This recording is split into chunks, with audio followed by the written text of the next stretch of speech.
morning, whatever morning, number 4 or something like that. We're gonna mount the pressure washer, work on our piping, get our air compressor up and running, and it'll be a wrap. So we got till about 4 o'clock today. It's 8 o'clock in the morning. We're on like Central Standard Time now. We had to change our time a little bit to get some work done. But yeah, I'm gonna assemble the bucket filler, do some touch-up paint, and we'll get this thing up and running. You figure out how long you need to make it. Just needs to be a little stub, doesn't it? Yeah. I don't know why I'm such an idiot. I didn't think to just open this up and shorten it inside and cut it in half down here. Yeah. Because it's got a nice little terminal strip too. That you can just... Yeah. It takes 2 seconds. I'm a freaking moron. It took me, an hour. I had to solder it and shrink wrap it, and it looks terrible. Yeah. You could have just God dang. Some people just don't have it, Mike. Well. Some people just don't got it all upstairs the way you need it. All right, sorry, I was talking to an old friend of mine on the phone for forever. So we got touch-up paint's done, the cord shortened. This is done. Okay, so now we got to drill it. Yeah, the outlet's put back together in this office. I'm interested on how this is gonna look.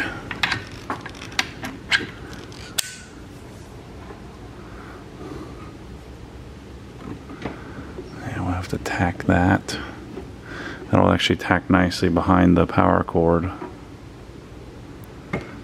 Gosh, that stainless swivel looks way better.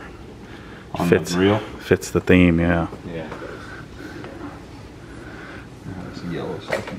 The other nice thing is our blue hose won't mark up the wall as much as the that black one. If you breathe on the wall, it makes a giant mark. Dang, it looks so good. All right, back to work. I almost want to get a new Krenzel because this little leg's a little wonky on this one. This again, I forgot, this is prototype 1 Krenzel too. You got to keep all the prototypes together. Yeah. The reel. Oh, other way. You got to turn it in. Yeah, I guess you're right. I know it takes an extra minute or so, but... No, we got to take it off anyway. Yeah. Mark it and take it off and drill it. That Mosmatic stainless connection there is pretty legit too. Yeah, this is good, real good. Love it. Drill some holes. So the idea here is that put some anti-vibration clamps to hold it. I doubt this thing would ever come off, but you might as well lock it down. And then the concept was to use some thumb screws for maintenance and stuff. You could very easily just pop it off. Yeah, it's a good decision to swap all the reels going forward. It'll probably be several months before we have them, but to do stainless swivels. Yeah, they look good.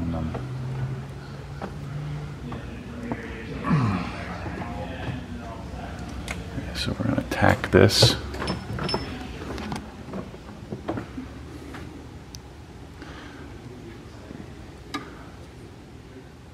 That'd be something that I need to retain some sort of fixed swivel. I mean, I have to make that, right? Because if you don't tack this thing down, it's just going to spin around. Yeah. Unless you have a really short hose and the hose kind of keeps her from spinning. But yeah, fixing at least one end of it would... Yeah. I don't know. That's why I tack it down. Yeah. So that way it doesn't bang off the wall. Yeah. So otherwise, when you're doing this, it moves. Yeah. No, it's probably the best to do that. There's always a de-fingerprinting project after this. That's where you It's all part of the deal. Your expertise in this matter. That blue hose looks so much better.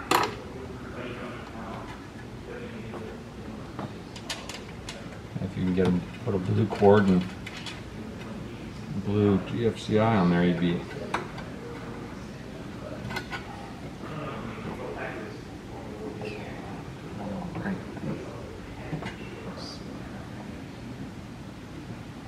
buttoning up the last piece.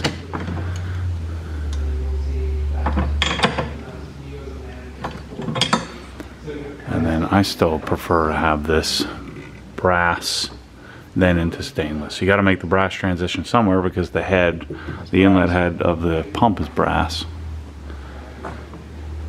That's what we need. OG spec all stainless Krenzla. Yeah. That's what I need. That'd be sick. Okay.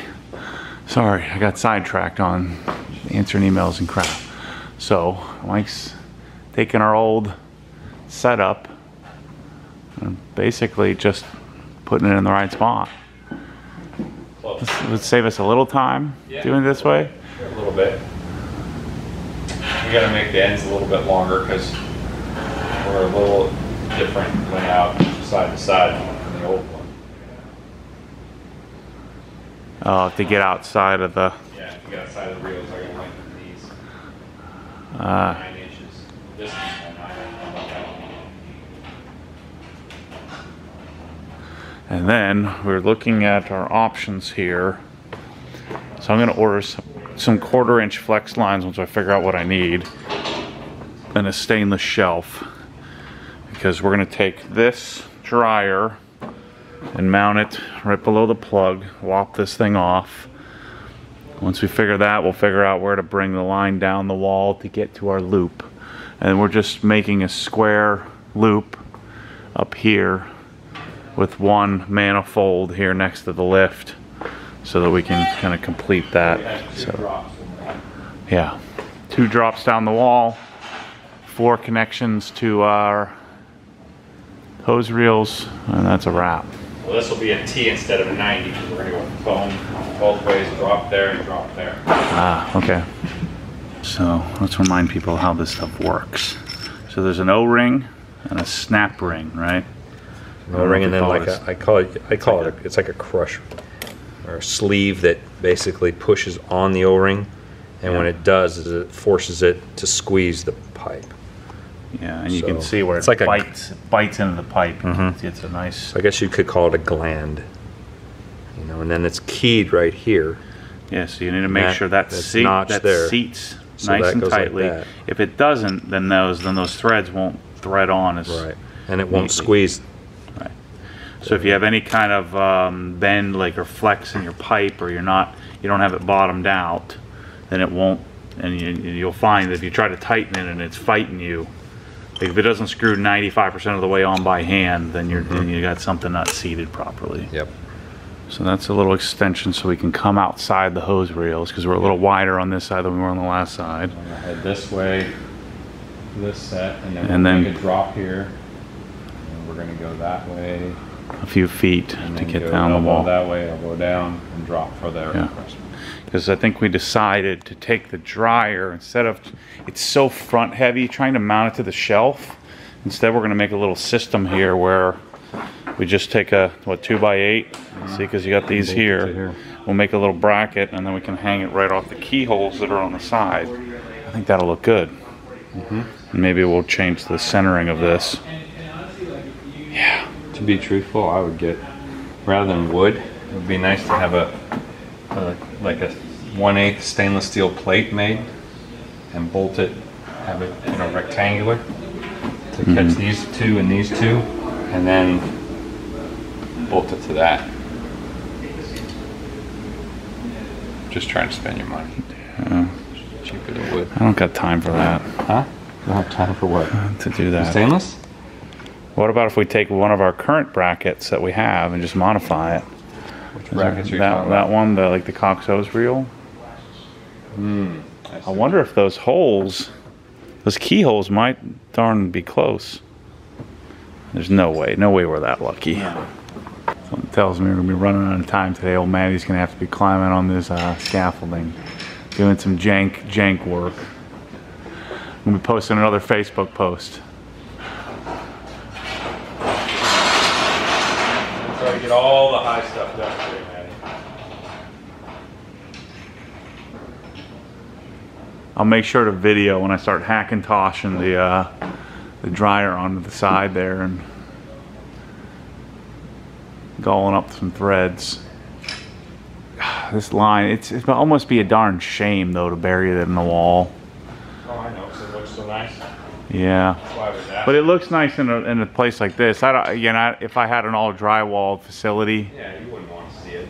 You want to see it where it comes out of the wall. Yeah, it's just some of it. Yeah. You know, a foot or two, and they're, you know, you can use their fittings and ball valves and stuff.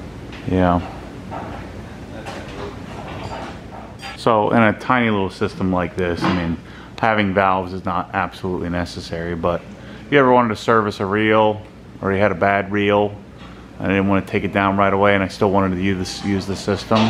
I mean, you got to connect somehow, so you might as well connect using a valve is the way I think of it. Things working fantastically well. Got my new gun, no leaks. Pressure washer's running. It's great having the pressure washer inside when you're outside, that way you don't hear it. But I just pulled up all the tiles so I can clean up under there, paint the baseboards, and wrap up the install. Alright. Going through the piping here.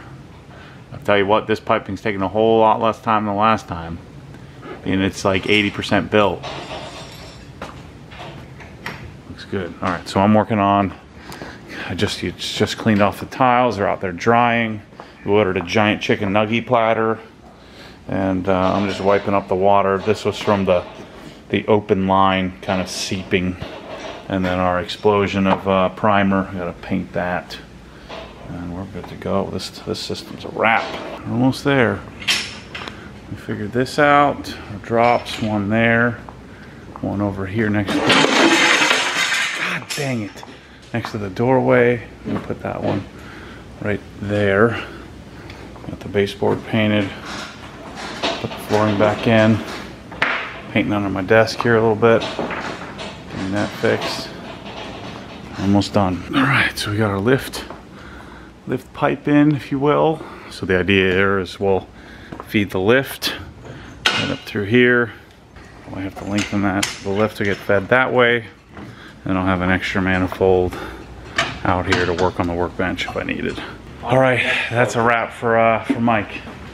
I'll come back and finish this up tomorrow, just cleaning up all the crap. But we got our piping in, complete piping system. I'm gonna build a little bracket here for our dryer. Gotta fill a couple of holes, but Mike's gotta go catch a plane. We're done.